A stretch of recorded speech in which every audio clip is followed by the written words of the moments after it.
What's going on, guys, and welcome to a new episode of the Ultimate Ironman series. In the last episode, we corrupted the BOFA and we set up our inventory so we could do both farming contracts and Slayer. In this episode, we'll find out if the plan will actually work out, so I hope you guys enjoy this episode. We ended off the last episode at Ammonite Crabs and we actually managed to get 82 range there, and now we're back in the Farmer Guild to do some farming contracts. Another thing we can do right now is actually kill Hespori, since our inventory should be set up nicely now and we don't need to dead bank for a while, so now we should be able to kill it pretty consistently. From a contract we actually just got an Hespori seed, and this is actually really nice because we could have just killed it, but it's very nice to be able to replant it actually so we can keep killing it. Also, we got a palm tree seed, and honestly the palm tree seed is probably just a drop, since we could plant this to get some achievement diaries out of the way. But I think we could also just opt to do that later, as we'll be getting plenty of these. Also, we got a Torstal seed, and this will definitely be a keep, as it's a requirement for a hard contract and we don't really want to get locked on those. So the plan for now is to try to get a setup to kill Hespori, because we have very limited inventory spaces, but I think with the BOFA we should be able to kill it. So for food we will just get some potato cheese from the Warriors Guild, which is actually a really nice viable food source. We will probably take in one prayer potion here, and I opted to not buy any anti-poison, as obviously the Hespori can poison you, but I kind of want to try to kill it without it, try to just tank the damage, because it's pretty much a hassle to get, so we kind of want to try to avoid that. Barely even got it to half HP, which is pretty weird to me. I thought we'd be able to beat this pretty easily. We should definitely get an anti-poison, but I also just think we got really unlucky in terms of damage. So I'm going to get an anti-poison and just try this again right now. I just went to Castle Wars to pick up a super anti-poison from the spawn there, and I think if we just drink it and then buy all the food, the effect should last long enough for the whole Hespori fight. So let's just see if we will manage with this inventory setup, but honestly I think we should. Yeah, I honestly think we were just really unlucky in terms of DPS last KC, since we have about 4 food left right now, so actually a pretty easy kill. Let's grab a spade and actually loot this thing. Okay, so there are 2 drops really hoping for. It's either the bottomless compost bucket, which saves a lot of inventory space, makes gathering ultra compost a lot easier, but also the Chronos seed would be really good. It would make our crops grow faster and would also make a Hespori grow faster, so let's hope we can get any luck here. Wait, it actually is a Chronos seed. Wait, didn't see that one coming. We got quite lucky on this. Well, the way Chronos seeds work is that they make your crops grow faster. They stay around for like 4 days or something. And this is especially nice for Hespori, since also Hespori will grow faster this way. And also in terms of our farming contracts, we can just do them a bit more often with the Chronos seed up. So this is actually very, very nice. So let's plant a Chronos seed right here. Actually really nice to have this right now. To be a bit more specific, the way farming works is it actually works in cycles. So every crop has a certain amount of cycles, which take a certain amount of minutes. And the Chronos seeds basically makes it so you have a chance to skip 1 cycle. So this means in the end, your crops will basically just grow faster, but for the ones who were curious how it specifically worked, it works like that. The only thing about the Chronos seed is that we actually cannot know whether a cycle is skipped or not. There's like no interface that lets you know. There is a good workaround for this though. You can make a nature amulet, and this amulet you can actually bind to a farming patch, and wherever you are in the game you can rub this amulet and it will tell you on which farming cycle the patch is on. And to make this amulet we need a magic root, which we can turn into a magic string, and actually the way we get this is by using a spade on a magic tree stump, which you have to actually have farmed yourself. So that should be the root indeed, and now we should be able to turn this into a string at the spinning wheel. So I made the string and I got a gold bar, so we now should be able to make the amulet. Oh shit, I forgot a mold. Yeah, let's get a mold first. Okay, so with the amulet mold you should be able to make the amulet and then attach a magic string to it. Yeah, and then you get the pre-nature amulet, and then you can enchant it for an amulet of nature. Perfect. And now we should be able to rub this wherever we are in the game, and then we can always check the growing cycle of a certain patch. It only works to a certain patch you bound it on, so it's not like you can check every single patch in the game, but we will probably just bind this to our farming contract so we can do those as often as possible. So we now bound the nature amulet by using it on the herb patch, and indeed it just says at which state it is in right now, so it means whenever it skips a growth stage we can just check that out. And funnily enough, this will probably be our best in slot amulet, because I think the farming contracts are way more valuable than DPS in Slayer. because gathering seeds is so important, because usually this can be pretty hard and farming contracts are just perfect for this. So in general, I'd say this is way more worth it than a small DPS increase by an Amulet of Power or an Amulet of Glory, for example.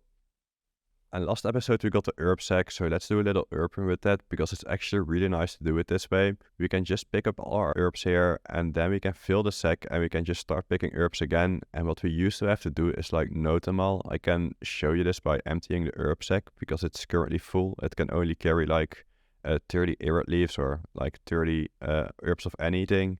And in total I think it can like carry 420 herbs, which is obviously an intentional number. But in the end, we can just note them all to Tool Leprechaun, and after the all herb, we can just bag these. And the noting the herbs thing that we're doing right now, we used to have to do this at each herb patch, like for each herb run we did. But right now we can just do it at the end. And yeah, honestly, this makes herb runs a lot more chill. And today I have to do some IRL stuff, so probably the whole day I'll be standing at the Ammonite Crabs, try to get some range levels. We're starting here at 82 ranged, and with the Bofa, the EXP here is around 70k EXP per hour, so it's actually quite good. We do have to hope for some free worlds. It's actually pretty annoying with the new logout timer in Runelight. Sometimes you have to hop here for so many times, since whenever someone loses aggro, we will stay online for like 20 minutes, which can make this hopping pretty annoying. So let's try to find a free world, and again, we will probably get a lot of levels here today. So I'd say yesterday was a very successful day at the Ammonite Crabs. We got around 500k ranged EXP for 84 range. Very, very nice. Yeah, the Bofa with unlimited charges is actually so nice here. We do use up some crystal charges on the armor, but it's around like 500 charges for 500k EXP, which is basically nothing. Really nice to have this. Let's do a small farming contract right now. And again, a really successful day at the Ammonite Crabs yesterday. Just did a small little farmer contract, also got a Haspori KC, kind of forgot to get a recording of this honestly. We got an ISO sheet out of this, and this increases your herb yield, and it actually does sound way better than it actually is, since like the Chronal Seed is way better for us as it gets us more seeds right with the farmer contracts. So in a sense we could also say like the Chronal Seed gives us more yield in the future. So yeah, Chronal Seed it is for us, ISO Seed was just a drop, and now we can actually start training some Slayer. So we haven't trained Slayer in a while, and I think we still have a Dagonet task left, and for this we will actually just take some food. I think most tasks will opt to just use prayer for, since I think it's pretty chill usually, and also we have plenty of prayer potions at the moment. And I think we have about 20 Dagonets left, so let's just finish off the task first, and then we'll actually start point boosting, but I'll explain it once we get there. I've killed like 20 Dagonets, and I think we haven't really been getting any Slayer EXP, so I'm just going to kill this one to actually check. We're actually not on a Dagonet task. That is an ancient shard though, which actually is just probably a drop, as UIMs cannot really keep these. Turns out we were actually on a greater demon task. Also the ancient shard is actually a drop. I made sure to ask Twitch chat about this before. The only thing we really use it for would be an arc light, and we're not getting that anytime soon, so definitely not worth the inventory spots. So let's finish off this greater demon task, and then we'll start point boosting, and again I'll explain it once we get there. That's level 42 Slayer coming in. As said in the last episode, the goal for the moment is to get 69 for the Zenite Jewelry, but at level 58 Slayer we'll take a small break from Slayer to actually hunt for the Black Mask. And that's also the task completed, very nice. Let's do some point boosting now. So the way point boosting works is that we get 9 tasks at an easy Slayer Master, which for us is Turel at the moment, and then we get 1 task from Konar. Because as some of you might know, you get a lot of points every 10 tasks you complete, and this even increases more for each 50th and 100 task, for example. So if we just complete 9 easy tasks real quick, which takes around 30 to 45 minutes, we actually get a lot more Slayer points per hour this way. I don't think I'll show you guys every easy task we complete. We'll probably just zoom through them, and once we get a real Slayer task, which would be like every 10 tasks, I'll probably update you guys on that. We just got our first real Slayer task, if you may. This is our 10th task, and we got an elf task for this. I actually opted to get this task from Neve, since you can get screwed over with Konar if you get a really bad location. Because as some of you guys might know, with Konar you not only get a Slayer task for a specific monster, but you also have to complete it at a specific place. So it's a bit easier to get unlucky on that, and as we don't really have a lot of points to skip as of now, we probably want to get a bit of points from Neve, and after that we'll opt to go to Konar for the task streaks. And obviously we are not only doing Slayer for the points, but mainly for the EXP. That's 44 Slayer coming in, 14 levels left till we can start our Black Mask grind. At the moment we're doing a Turel task, and the Banshees are probably one of the most ugly monsters in the game. I just wanted to say we could opt to do the easy banshees, like the regular banshees in the Slayer Tower, but we'd rather do the twisted banshees as these drop good loot, because again, we're not only here for the Slayer points, but we're also here for the Slayer EXP obviously, and the loot always helps, so we could do this task a bit quicker by doing regular banshees, but twisted banshees are probably worth it for those reasons. And that's the Banshee task completed. These things actually drop really good herbs, and I'm also going to opt to take some Guam leaves with me, because if we put those in our herb sack, we always have a 3-tick setup ready, which will be very nice for skilling in the future. So let's grab another Turel task for some point boosting. And also, while walking around a lot, the Amulet of Nature really helps, because we're constantly notified of our farming contracts, and again, we really want to keep completing these to get our seeds stacked up. And once in a while I'll do a small seed update, but you guys can just assume these are slowly stacking up. I explained this before, but sometimes we have to downgrade our contract when we, for example, get a fruit tree contract, and also white lily seeds are something we currently don't have. These are dropped by Hespori, but no luck on that yet. And this does mean sometimes we have to thief a bit, since when we get an easy contract, we can get something like an onion contract, a tomato, a strawberry, or in this case a sweet corn contract. And these seeds we don't really have in our inventory. It would never be worth the inventory space, so sometimes we have to go to the master farmers to thief some of these, and we just did that, so that's another contract completed. In the last episode, I showed you guys how we should set ourselves up for Ammonite Crab AFKing, and there we also had to get a light source. And since we have to go to the Lumbish Swamp Caves quite often for point boosting, I opted to complete the Kender and Easy Diary, since this headgear also works as a light source, and in the long run this will save us a lot of time while doing the point boosting. That's 45 Slayer coming in from a Twisted Banshee task, and this is actually one of the few tasks Turel gives that's actually pretty good in terms of loot, so I'm always happy to do this task. Neat little trick for Turel boosting is that instead of killing regular zombies for the zombie task, you can also kill these undead cows, and these are really quick to kill, also a lot of spawns here, and this makes this task a lot faster than it would have been with regular zombies. For Ironman it's usually very good to get Dragon Fruit Tree seeds, as these give very nice farming EXP, but as we're currently trying to stay under 85 farming, it's probably just better to drop these. Try to not waste too much backspace on this. Whenever we can, we will just plant these in the farming guild for the chance we get a contract of that, but other than that, they are probably just a drop. As our fruit tree patch was empty, which I didn't realize, we just planted the Dragon Fruit Tree there. The same also goes for the Celestius trees. These are also a drop, but whenever we can, we will just plant them. And our Spirit Tree is also very close to being grown. Only 2 stages left. The Chronal Seed skipped some of these, which is very nice. And once we get this, we have a way easier way to get to the farming guild. And now the time has come where we will get our first Konar task, and we actually have something up our sleeves here. We didn't complete Dragon Slayer yet, which means we cannot get Dragon tasks here. This means we have to skip a lot less tasks than we should have done when we did do Dragon Slayer, since basically every Dragon task is a skip, and we actually got Dagonets in the Catacombs, and I actually think this is one of the best tasks we could have gotten. It's actually a really AFK-able task if we bring prayer potions there, so let's do that and AFK for a bit.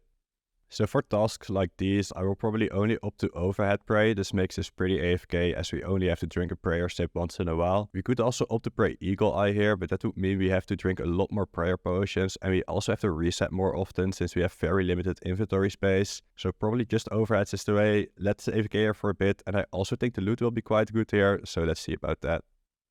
We just got 46 Slayer, and actually a really nice task. I can AFK here for a bit, drink a prayer sip once in a while, can edit some videos on the side. Really nice to do this. I think I kinda underestimated how much seeds we will also get from Slayer, so apart from our farming contracts, this will also really help, which is very nice to see. Since we're doing Slayer with the Bofa, we'll also get some nice range levels here. Got 85 ranged, pretty big milestone. We're slowly working up to 99 ranged, I think. Both with Ammonite Crabs and with Slayer should be pretty realistic to get that actually fairly soon. And in the end, that will really help us with doing bosses and raids.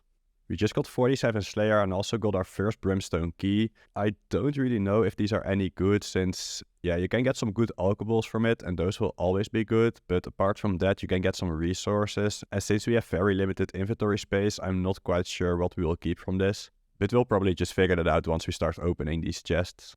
We finished the Dagonet task for 180 Slayer points, really nice to see. Now let's go to the Brimstone chest and see what we will get from this key. So let's open our first Brimstone chest, quite curious what we will get. Those are some uncut diamonds. We actually have these in our looting bag, so actually quite good, this doesn't take any inventory spaces. Yeah, I opted to keep these because we need these for the Desert Treasure Quest anyway, so might as well keep them, and we did have the backspace for this. So really nice to have these, doesn't take any inventory space, so might as well keep them. Since we are currently farming Hespori, we have no way to dead bank, because obviously we use the dead bank at Hespori. There is an alternative for this though. We can also dab back at the volcanic mine. Only issue is that we need 150 museum kudos for this. But what we can actually do is clean all our fossils and build the museum displays. Let's see how far we can get with that, and let's see if we can unlock the volcanic mine dab bank. With the fossils we currently have, we should get pretty close to 150 kudos, and we just got these fossils from AFKing ammonite crabs, so to get a few extra shouldn't be a problem. With the fossils we had, we got to 148 kudos, so pretty close there, and we also get EXP lamps from this, and obviously these will all go into Herblore. I just realized we still have some fossils left, so we were easily able to get to 150 kudos. And for the ones who don't know, you actually get these fossils from killing ammonite crabs. At least, yeah, you get them from more activities on the fossil island, but for us it's just AFKing ammonite crabs. And then you can just build all of these displays, and then you just get some kudos and you also get EXP lamps. Once you filled up all the displays, you obviously cannot do this anymore, so it's not like an infinite EXP loophole, but it's very nice for some Herblore EXP, and obviously we also needed to do this for the kudos anyway. Something very nice just happened. Our spirit tree should be fully grown at this moment, so let's do a small boost to go in the last tier of the farming guild. Then we can check its health, and then we can actually use the spirit tree from now on to go to the farming guild. And this is actually very nice. We can just hold between the POH. That's also a small farming level. Farming level is actually not something we're looking for, but it's okay. So now we can actually hop from the POH to the farming guild constantly. So instead of having to use the battlefront portal, we can go here pretty efficiently now. Really nice. Farming contracts will be even easier at this point. We just got a medium clue from a little point boost task, and actually till this point we never really did any clues since it was basically just a time waste. But for now I think it's pretty much worth it to do so. There is some good stuff we can get from this. For medium clues, obviously ranger boots would be really good, but we also can get blessings, which are very nice for prayer bonus. And in general, there are also some medium clue items which you need for hard clues, and hard clues will be especially good since we can get gold boots from them, and that will definitely be our best slot boots whenever we get them. So let's see if we actually can complete this medium clue, and then let's see if we can get any luck. Yeah, as you can expect from most clues, that's just some shitty loot.